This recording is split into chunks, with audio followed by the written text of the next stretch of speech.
नमस्कार मेरे प्यारे छात्रों। पुनः एक बार स्वागत है आप सभी का मेरी YouTube वाली पाठशाला में। आज हम लेकर आए हैं 13वां पाठ, छोटा जादूगर, कक्षा 7वीं से। चलिए पढ़ते हैं। कार्निवल के मैदान में बिजली जगमगा रही थी।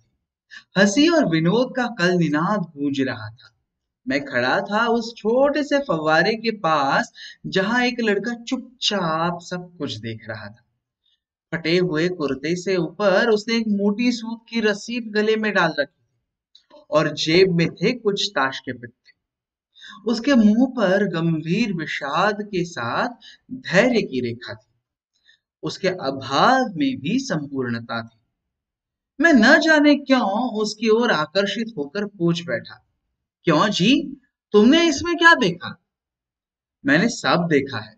यहाँ चूड़ी फेंकते हैं, खिलौने पर निशाना लगाते हैं, तीर से नंबर छेदते हैं। मुझे तो खिलौने पर निशाना लगाना अच्छा मालूम हुआ। जादूगर तो बिल्कुल निकम्मा है। उससे अच्छा ताश का खेल तो मैं ही दिखा सकता हूँ। उसकी वाणी में आत्मविश्वास था। मैंने पूछा, और उस पर्दे में क्या है? वहां तुम गए थे? नहीं, वहां मैं नहीं जा सकता, टिकट लगता है। मैंने कहा, तो चलो, मैं वहां तुमको वहां ले चलूं। उसने कहा, वहां जाकर क्या कीजिएगा? चलिए, निशाना लगाया जाए। मैंने उससे सहमत होकर कहा, तो फिर चलो, पहले शरबत पी लिया जाए। उससे स्वीकार सूचक सिर हिला दिया। मैंने उससे पूछा, तुम्हारा और कौन कौन है? माँ और बाबूजी। उन्होंने तुमको यहाँ आने के लिए मना नहीं किया? बाबूजी जेल में है। क्यों? देश के लिए, वह गर्व से बोला। और तुम्हारी माँ? वे बीमार है। और तुम तमाशा देखने आए हो? उसके मन में तिरस्कार की हंसी फूट पड़ी। उसने कहा, तमाशा देखने नहीं, दिखलाने आया हूं। कुछ पैसे ले जाऊंगा तो माँ को पथ्य दूंगा। मुझे शरबत न पिलाकर आपने मेरा यदि खेल देखकर मुझे कुछ दिया होता तो मुझे अधिक प्रसन्नता होती। सच कहता हूँ बाबूजी, माँ बीमार है, इसीलिए तो मैं जेल नहीं गया। हम दोनों उस स्थान पर पहुंच गए जहां खिलौनों को गेंद से गिराया जाता है। मैंने 12 टिकट निकाल कर खरीद कर उस लड़के को दी। वह निकला पक्का निशानेबाज। उसकी एक गेंद खाली न गई। वह खिलौने उठाकर चलता बना। कोलकाता के सुरम्य उद्यान में लाल कमलिनी से भरी हुई छोटी सी झील के किनारे में मैं अपने परिवार के साथ बैठा जलपान कर रहा था। इतने में वही छोटा जादूगर दिखाई पड़ा। मस्तानी चाल से चलता हुआ वहां आकर कहने लगा, बाबूजी नमस्ते, आज कहिए तो खेल दिखाऊं? नहीं जी, हम अभी जलपान कर रहे हैं। अभी क्रोध से मैं कुछ और कहने जाने वाला था, ताकि तभी श्रीमती जी ने कहा, दिखलाओ जी, तुम तो भले अच्छे आए। भला कुछ मन तो बहले। उस दिन निशाना लगाकर प्राप्त किए गए सभी खिलौने उसके खेल में अपना अपना अभिनय करने लगे। भालू मनाने लगा, बिल्ली रूठने लगी, बंदर गुड़कने लगा। लड़के द्वारा किए गए अभिनय से सभी लोग लोट पोट कर हंस रहे थे। मैंने सोचा, बालक को आवश्यकता ने कितना अधिक चतुर बना दिया है, नहीं?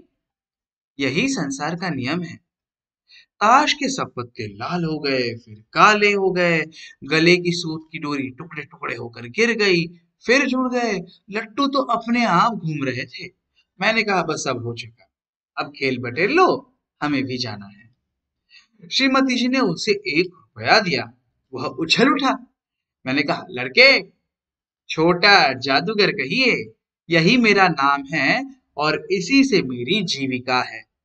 मैं कुछ बोलने ही चाहता था कि श्रीमती जी ने कहा, अच्छा, अब तुम इस रुपए का क्या करोगे?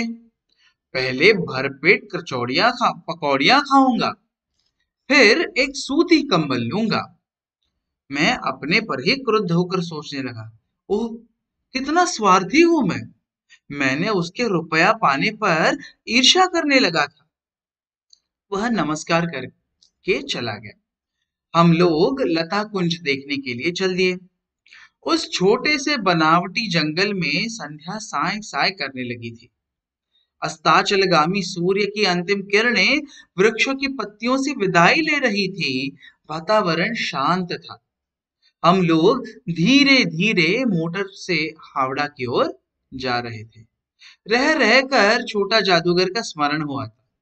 तभी मैंने देखा कि वह सचमुच एक झोपड़ी के पास कंबल कंधे पर डाले खड़ा था। मैंने मोटर रोककर उससे पूछा, तुम यहाँ कहाँ? मेरी माँ यही है ना। अब उसे अस्पताल वालों ने निकाल दिया है। मैंने उतरकर झोपड़ी में जाकर देखा तो एक स्त्री चिथड़ों में लपेटी हुई थी।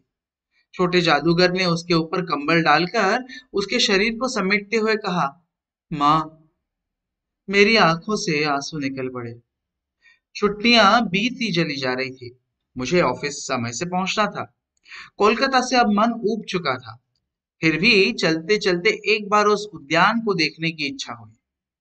साथ ही साथ अगर जादूगर दिखाई पड़ जाता तो और ही मजा आ जाता। उस दिन मैं अकेले ही चल पड़ा। मुझे जल्द लौटना था। 10 बज चुके थे। मैंने देखा उस निर्मल धूप में सड़क के किनारे एक कपड़े पर छोटे जादूगर का रंगमंच सजा था। मैं मोटर रोककर उतर पड़ा। वहां बिल्ली रूठ रही थी, भालू मनाने लगा था, ब्याह की तैयारी थी। ये सब होते हुए भी जादूगर की वाणी में वह प्रसन्नता नहीं थी। जब वह औरों को हंसाने की चेष्टा कर रहा था, तब जैसे स्वयं कांप जाता था, मानो उसके रोए रो रहे थे। मैं आश्चर्य से देख रहा था।